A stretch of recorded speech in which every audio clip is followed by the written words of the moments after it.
Quadratic equation में next type of question है language based problem. अब देखो लैंग्वेज बेस्ड प्रॉब्लम किसी एक चैप्टर का नहीं होता है, उसमें कई सारे चैप्टर इंक्लूड किए जा सकते हैं। जैसे मेंसुरेशन का कोई कॉन्सेप्ट लेके लैंग्वेज बेस्ड प्रॉब्लम बनाया जा सकता है, अलजेब्रा के कॉन्सेप्ट से बनाया जा सकता है, इसके अलावा नंबर सिस्टम से बनाया जा सकता है, 2 डिजिट नंबर से बनाया जा सकता है, स्पीड एंड टाइम से बनाया जा सकता है, डिस्टेंस एंड स्पीड से बनाया जा सकता है। तो बहुत सारा वेरिएशन है उसमें, ठीक है। अब तुमको इंग्लिश के सेंटेंस को पढ़ के इक्वेशन बनाने आना चाहिए। जैसे इक्वेशन बना लोगे, क्वाड्रेटिक इक्वेशन का कॉन्सेप्ट लगा के क्वेश्चन सॉल्व हो जाएगा। तो मैं कुछ इंपॉर्टेंट टॉपिक का क्वेश्चंस करा रहा हूँ, तुम देखो उसको समझो। और बेसिकली यही है कि तुमको इक्वेशन बनाने आना चाहिए पहले, मतलब कि तुमको इंग्लिश पढ़ के उसका मीनिंग निकालने आना चाहिए। अगर मीनिंग निकाल लिए तो उसमें हार्ड नहीं है। अब ये बात बहुत ही अनसर्टेन है, अनफॉर्चुनेट है कि ये क्लास 6 से बच्चे लैंग्वेज बेस्ड प्रॉब्लम करते हैं, लेकिन ज़्यादातर बच्चे क्या है वही बस आंसर कॉपी कर लेते हैं, उसको समझने नहीं जाते हैं कि वो लैंग्वेज में क्या लिखा हुआ है। वरना तुम 6, 7, 8, 9, 10 हर साल तुम लैंग्वेज बेस्ड प्रॉब्लम पढ़ते हो, और बहुत केसेस में जो एफर्ट लगाना चाहिए बच्चों को समझाने के लिए वो लगाया भी नहीं जाता है, जिसकी वजह से जो है वो प्रॉब्लम बना रह जाता है। तो चलिए मैं प्रयास करता हूँ कि इसमें आपको हेल्प करूँ। चलिए, a 2 digit number contains the bigger at tens place.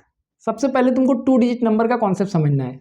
2 digit number का मतलब हो गया उसमें 2 डिजिट है, एक वंस प्लेस पर है और दूसरा टेंस प्लेस पर है। तो सबसे पहला काम 2 डिजिट अगर क्वेश्चन में होगा तो तुम पहले 2 डिजिट सपोज करोगे। लेट द 2 डिजिट्स या digits of 2 digit number, digits of 2 digit number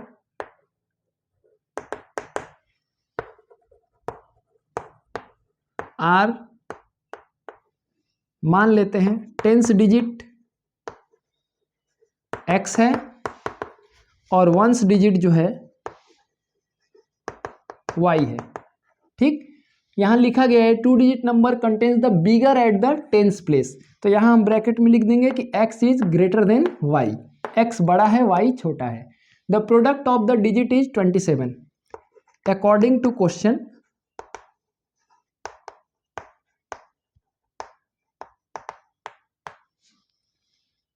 the product of the digit is 27 means यहां लिखना चाहिए, वर्ड को पूरा लिखो, product of the digit is equal to 27। और 2 डिजिट मैंने क्या क्या सपोज किया, x और y, तो इनको मल्टीप्लाई करने से क्या आ रहा है 27, यानी x into y is equal to हो रहा है 27। ये पहला पार्ट हो गया। दूसरा बात इसमें बोला गया है and the difference between the 2 digits is 6। अब देखो बड़ा कौन है x, तो x में से जब y को घटा रहे हैं, and difference of 2 digits is equal to कितना है 6। इसका मतलब x माइनस वाई जब कर रहे हैं तो इसकी वैल्यू कितनी आ रही है 6।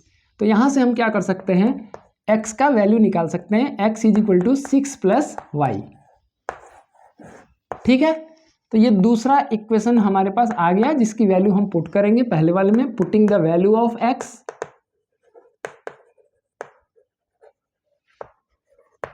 इन इक्वेशन 1। तो क्या लिख सकते हैं 6 plus y into y is equal to 27।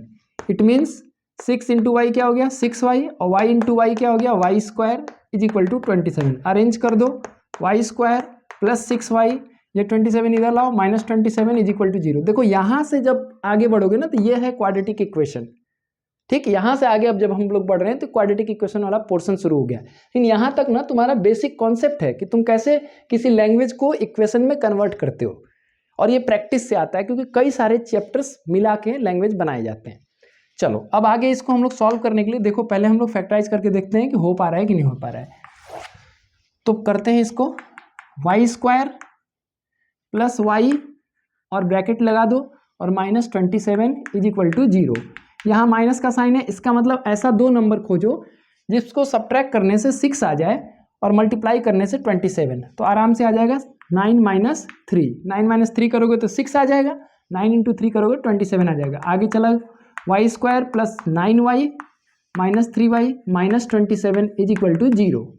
Y common, y plus 9 minus 3 common, y plus 9 is equal to 0। तो y plus 9 into y minus 3 is equal to 0 using zero product rule, either y plus 9 is equal to 0, therefore y is equal to -9, और y minus 3 is equal to 0, therefore y is equal to 3। ठीक है, तो कोई negative number question में नहीं बोला है, इसीलिए हम इसको नॉट पॉसिबल लिख रहे हैं, क्योंकि वहां पे लिखा नहीं हुआ है।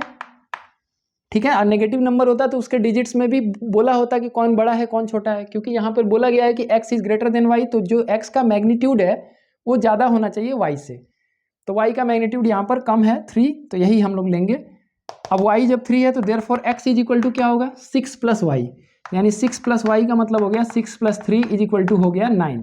अब 2 डिजिट नंबर क्या है, तो नंबर जब भी लिखते थे तो छोटे में तुम याद करो, तुमसे ऐसे लिखवाया जाता था कि 24 इज इक्वल टू क्या लिखते थे 20 प्लस 4, और ये कैसे आता है 10 इंटू 2 प्लस 1 इंटू 4, तो इसीलिए इसको टेंस डिजिट बोलते हैं और इसको वंस डिजिट बोलते हैं। तो यहाँ भी जो डिजिट है वो 2 और 4 है, और ये उसका प्लेस वैल्यू है टेंस और ये वंस, तो ऐसे डिजिट तुमने पता कर लिया है, तो नंबर क्या होगा, therefore 2 digit number is 10x plus y, यानी 10 इंटू 1 इंटू वाई लिखो, चाहे चलो 1 इंटू वाई लिख दे रहे हैं, 10 into x plus 1 into y, तो 10 इंटू 9 प्लस 1 इंटू 3, मतलब 90 प्लस 3, मतलब क्या आंसर होगा 93 इज द आंसर। तो देखो भाई, क्वाड्रेटिक इक्वेशन का कॉन्सेप्ट यहाँ से शुरू हो रहा है। इससे पहले का जो कॉन्सेप्ट है ना, ये तुम्हारी बेसिक लर्निंग मेथडोलॉजी है कि आप क्वेश्चन को लैंग्वेज में दिया गया है उसको पढ़ करके उसको मैथमेटिकल इक्वेशन में कन्वर्ट कर पा रहे हैं कि नहीं कर पा रहे हैं। अगर कर पाए तो क्वाड्रेटिक इक्वेशन तो कॉन्सेप्ट यहाँ से शुरू होगा, उसका देखो इतना ही है। इससे पहले आपकी बेसिक लर्निंग है कि आपने लैंग्वेज पढ़ के उसको इक्वेशन में बनाना है, फिर सॉल्व करना है। ठीक है, थैंक यू।